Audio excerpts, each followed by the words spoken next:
Take 5. Take 5. This is me attempting to get through all 1, 2, and 3 episodes of Big Sky and give my first impression. Well, this is like my binge watch impression, I guess. I'm like, I hear something outside. I'm trying to get through it, and I keep like messing up everybody's name. I called the detective Wigglesworth for some reason. I don't know. So the two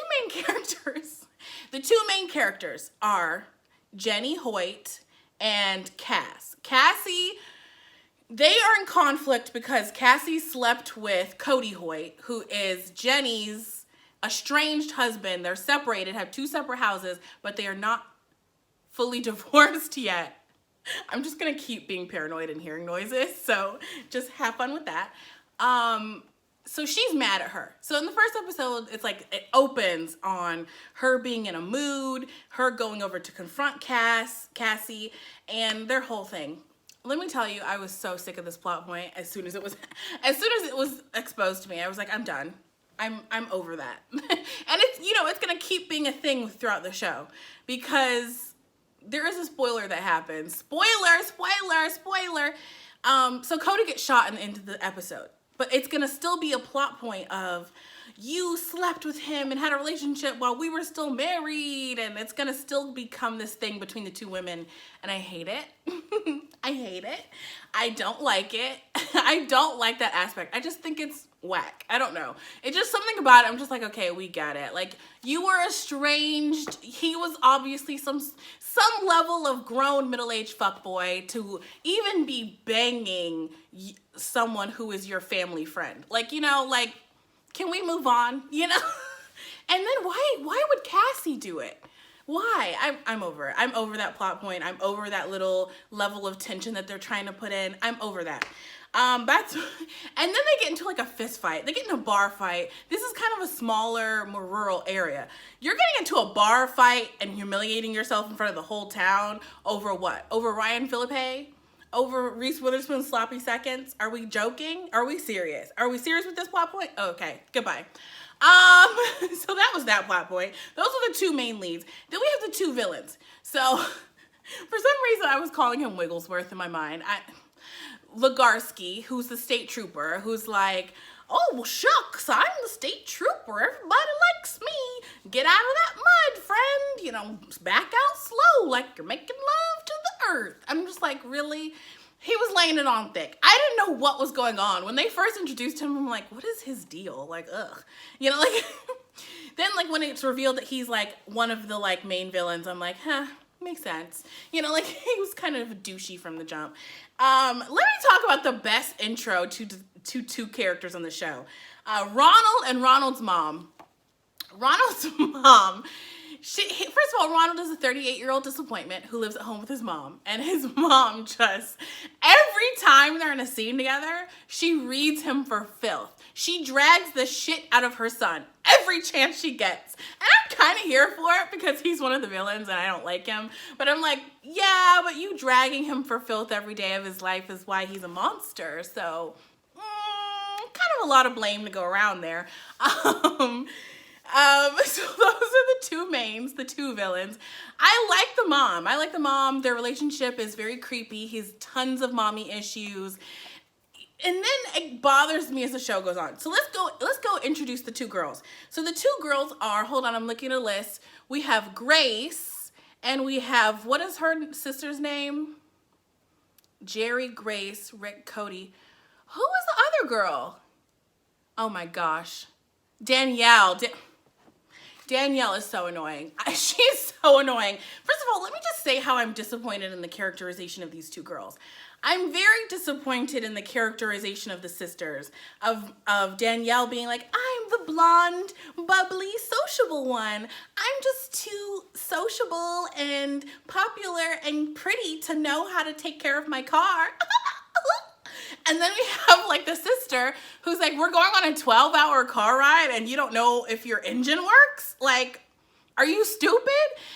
Yeah. And then Danielle even says like, I got the looks, but she got everything else. First of all, they're both 2 symmetrical in the face, skinny white girls. Okay, they both got the looks according to our society. So cut it. All they did was put Grace has glasses. I'm just like, are you serious? Are you guys serious with this? Are y'all serious with this plot point? Yeah, they're serious about it. They keep playing into it. I'm getting a hair on my mouth. I can't. Then one interesting character that I did like, give a shout out to Jerry. Now, Jerry is on Wikipedia, they're referring to her as trans feminine. Am I stupid that I don't know that word? I would just say she was transgender. She's a transgender young woman who is working as an aspiring singer, but she's working as a sex worker. And that's how she gets kidnapped by Ronald. And like, Ronald is so creepy. He's like, you're so pretty. I just want to smell your hair. You're such a beautiful girl. I'm like, he creeps me out. He's so creepy. But that's his role. He's playing his role. La la la. Oh, and then first of all, can I just say something else about Danielle's character? Now the dumb blonde character, which irritating. She is so dumb that she like antagonizes Ronald, and then has the nerve for her car to break down. I'm just like, I can't. It's not her fault. It's her fault. I'm like, have like an invisible hair on me. Like I can't get it off and it's stuck on my lipstick. I just have to let it go. And then every time okay, so we're to the point now, all three girls are kidnapped by Ronald. You're telling me that all three of these girls couldn't take down Ronald? And especially after I finished watching all 3 episodes, I'm like, y'all couldn't take down Ronald? Ronald sleeps in the bed with his mommy sometimes. When he has nightmares, he cuddles his mommy. Like, you couldn't take down Ronald? Come on now, girl. Get out of here. That didn't make any sense. But then the show would be over, right? So they had to they had to. And then let's get back to the spoiler. The spoiler that they shot Cody in the very first episode. This show doesn't make any sense because the state trooper gets in the car and then shoots him. Gets blood all over him. Like sloppy. And the bar that they meet at, is this an abandoned bar? Like, I'm trying to figure it out. Is this an abandoned bar that they keep meeting at? Because there's no bartender, there's no other patrons. He can just shoot. He can just shoot motherfuckers. He can just shoot motherfuckers in the parking lot, and nobody hears, sees nothing. I'm just like, okay. So let's move on to episodes 2 and 3. So episodes 2 and 3 kind of blend together for me because it's like a continuing story. Every episode is just like go straight where we left off. So they're trying to go for that whole, like, this is like a 7-hour movie thing that people always say. I'm like, please stop saying that. Please get out of here. So we find out that Ronald and Sheriff, oh my God, State Trooper Legarsky, Mr. Legarsky, they're trying to sex traffic some girls to Canada? I guess they're sex trafficking people to Canada because they want to get rid of sex workers in America. So they're sex working them somewhere else. Please, it makes no sense. The ideological thing behind why they do it, I'm done. And then when Cassie meets Legarsky, we need to talk about this. So Cassie is played by,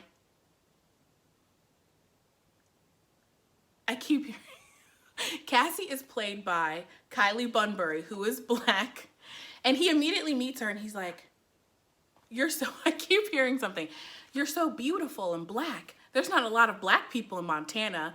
And like, he's trying to play dumb and annoy her at the same time. You can kind of tell. And she's just like, and I was watching it like, because it's just like that's your cover that you're stupid. That's your cover that you're racially ignorant. That's your cover that you're not a criminal mastermind because you're so racially ignorant. First of all, those two things aren't mutually exclusive. So you're not really hiding anything. You're making yourself more antagonistic to the black girl you're talking to and the black audience watching. But whatever, we're not supposed to like him. And then she immediately is like, she gets on the phone like, he's creepy. Yeah. And people are like, are you sure? Yes, I'm sure. He's creepy. And then she lets him get in the car with her.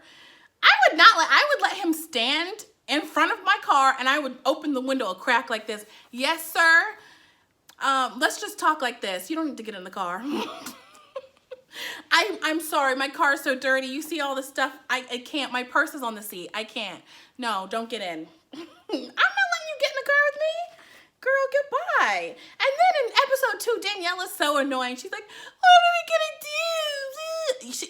In a kidnap situation, there's multiple people. There's always got to be one whiny bitch in the group. It's like, you know, like, and it's not like she's emotional and like trembling and scared. It's like she's whiny. I don't know why shows always do this. It's not like you would be so shell-shocked and traumatized after getting kidnapped. You would be crying. You would be scared. But like she's just whiny. She's like an 8th grader whining about having chicken nuggets again for lunch. You know, like she's like, I'm like, oh my God, please make her stop. The characterization of Danielle is trash. And then I'm like, I wrote down, out of everything going on, we made time for transphobia. We made time for transphobia because they're in the middle of being kidnapped and locked in a dungeon. And she's like, I think she's actually a he. Danielle, really? And Grace is like, oh my God, you're embarrassing me. And Grace is the younger sister.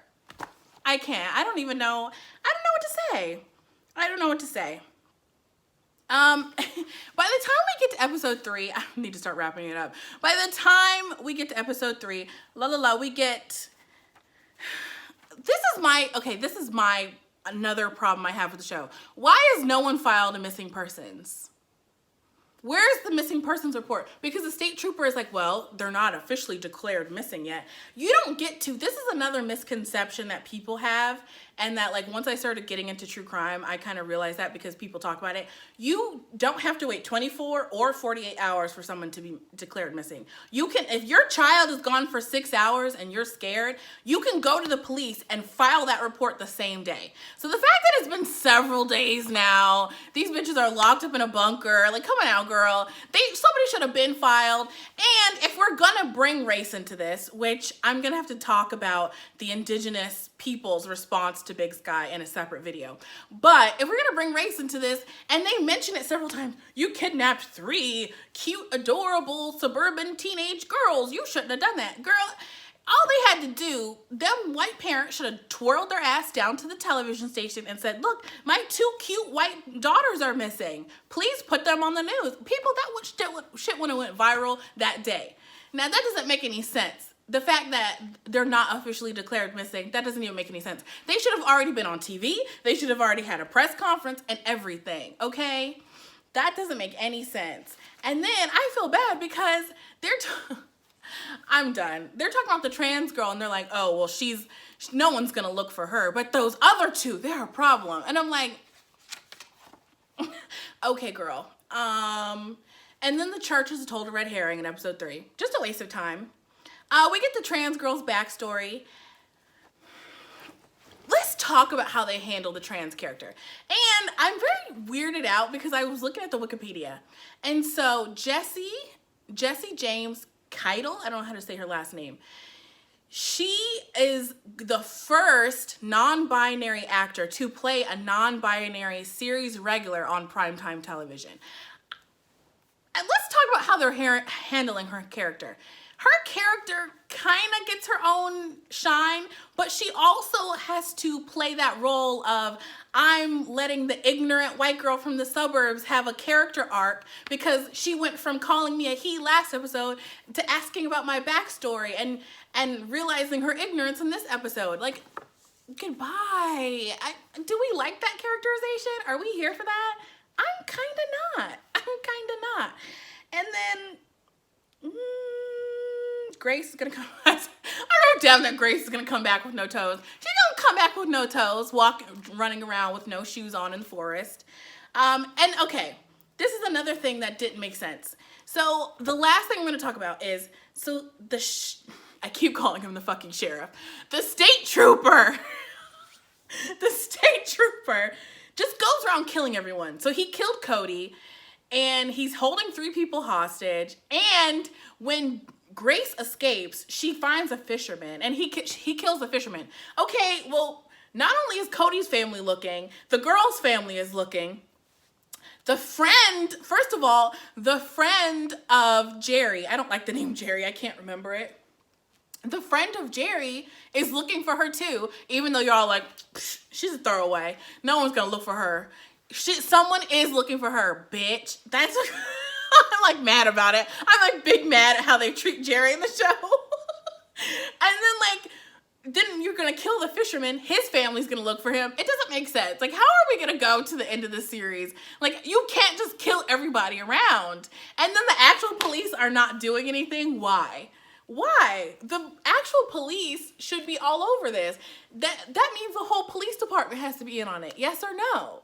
Because why wouldn't the police be like, oh, 2 missing teen girls? Oh my, like, if they don't make a big stink in the next 10 minutes, they're going to make a big stink eventually. We need to get on this or they're going to start looking at us crooked. I don't know. That's how I feel about the first 3 episodes. You guys let me know. That piece of hair is still in my mouth. It's still driving me crazy. I can't get it. Oh, I got it. It's a piece of fuzz from my sweater. Okay. Y'all are not watching this long. I know y'all watch 5 minutes in depth, so shout out to the real ones who are watching this long. And Merry Early Christmas.